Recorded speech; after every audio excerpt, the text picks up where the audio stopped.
Hello friends, आज आपका इस वीडियो में बहुत बहुत स्वागत है। आज इस वीडियो में मैं आपको सेक्शन 10 ऑफ लिमिटेशन एक्ट के बारे में पढ़ाऊंगा।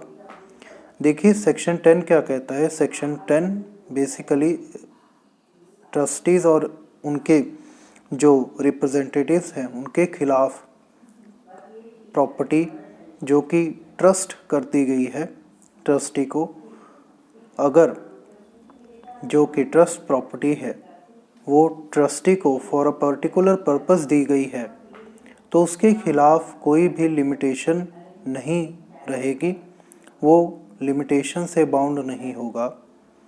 देखिए, जिन लोगों को भी ये नहीं पता है कि ट्रस्ट क्या है, ट्रस्टी क्या है और बेनिफिशरीज क्या है, मैं आपको ये बताता हूँ कि जब भी एक पर्टिकुलर प्रॉपर्टी कोई भी पर्सन किसी दूसरे पर्सन के नाम कर दे फॉर पर्टिकुलर पर्पस, जैसे कह दे कि इस प्रॉपर्टी पर आप हॉस्पिटल बनाइए, मंदिर बनाइए या कुछ और भी बना सकते हैं जिससे किसी थर्ड पर्सन का फ़ायदा हो। ये फ़ायदा पब्लिक भी हो सकता है, प्राइवेट भी हो सकता है, और जिस पर्सन को वो प्रॉपर्टी दी जा रही है उस पर उसका कोई पर्सनल राइट या पर्सनल एंजॉयमेंट नहीं होगी और वो बिना किसी कंसिडरेशन पे दी जाएगी, तो उसे हम कहेंगे ट्रस्ट प्रॉपर्टी। जो कि जो पर्सन है जिसको ये दी गई है वो है ट्रस्टी, और जिन लोगों के फ़ायदे के लिए वो दी गई है वो एक हो सकते हैं, एक से ज़्यादा हो सकते हैं, कम्युनिटी हो सकती है, पब्लिक हो सकती है, तो वो बेनिफिशरीज कहे जाते हैं। अगर प्रॉपर्टी ट्रस्टी के पास है और वो पर्टिकुलर पर्पस के लिए उसकी यूटिलाइजेशन नहीं कर रहा, उसने उस प्रॉपर्टी को जैसे अपने पास ही रख रखा है, तो जो भी बेनिफिशरीज हैं उसके अगेंस्ट सिविल सूट फाइल कर सकते हैं और वो उससे क्लेम कर सकते हैं कि आप इस प्रॉपर्टी को यूटिलाइज़ कीजिए, उस पर्टिकुलर पर्पस के लिए यूज़ कीजिए, अपनी ड्यूटी पूरी करें। और इस पर सेक्शन 10 कहता है कि कोई भी लिमिटेशन लागू नहीं होगी।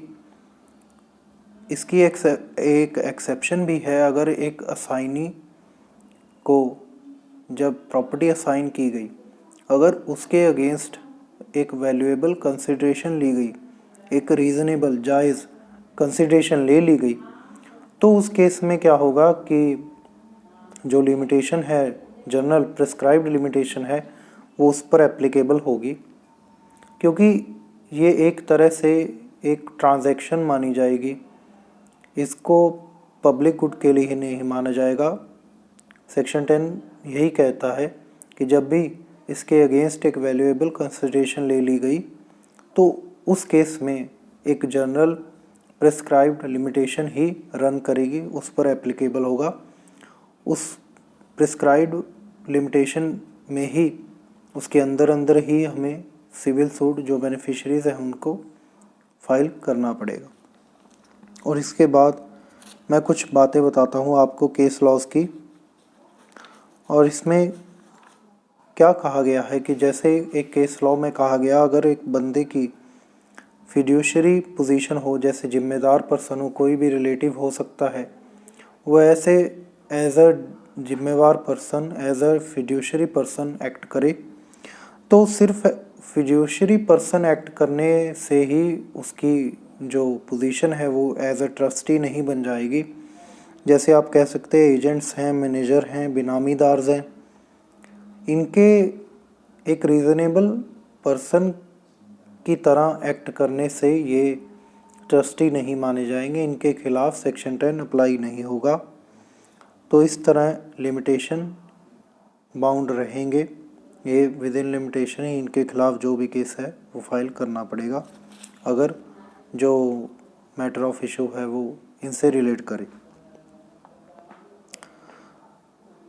ये जो सेक्शन 10 है वो ये भी कहता है केस लॉज में कि ये सेक्शन 10 जो भी एक्सप्रेस ट्रस्ट है, जिसे आप खुलकर कहा गया है, लिखित रूप से कहा गया है कि ये प्रॉपर्टी एज अ ट्रस्ट इस पर्सन के पास है, जो कि एक्सप्रेस है, इसे सेक्शन 10 इम्प्लाइड ट्रस्ट पर नहीं अप्लाई होगा। ये सिर्फ और सिर्फ एक्सप्रेस ट्रस्ट पर ही अप्लाई होगा। इसके बाद ये क्या कहा गया एक केस लॉ में, ये भी जनरल केस लॉ है, इसमें कहा गया कि जो भी ट्रस्टी हैं, जितनी भी देर तक प्रॉपर्टी को अपने पास रखे, चाहे पोजेशन में रहे, वो एडवर्स पोजेशन क्लेम नहीं कर सकते, क्योंकि उनके खिलाफ लिमिटेशन का पीरियड रन कर ही नहीं रहा है। वो लिमिटेशन का पीरियड का बेनिफिट नहीं ले सकते, एडवर्स पोजेशन क्लेम नहीं कर सकते। अगर वो क्लेम करते भी हैं तो उन्हें ये साबित करना होगा कि वो ट्रस्टी की पोजीशन में नहीं है और जो प्रॉपर्टी है उनके पास एज अ ट्रस्ट नहीं है। तो आगे केस लॉ में कहा गया कि जो सेक्शन 10 है वो प्राइवेट ट्रस्ट पर भी अप्लाई होगा।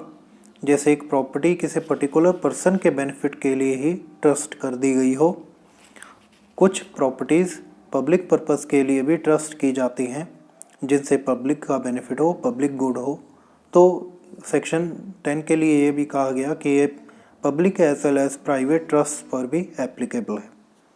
तो इसके बाद क्या कहा गया, जैसे एक गार्डियन जिसने माइनर के बिहाफ पर प्रॉपर्टी अपने पास रखी है, अंडर हिज सुपरविजन रखी है, मैनेजमेंट रखी है, तो जो गार्डियन है वो भी एडवर्स पोजेशन क्लेम नहीं कर सकता।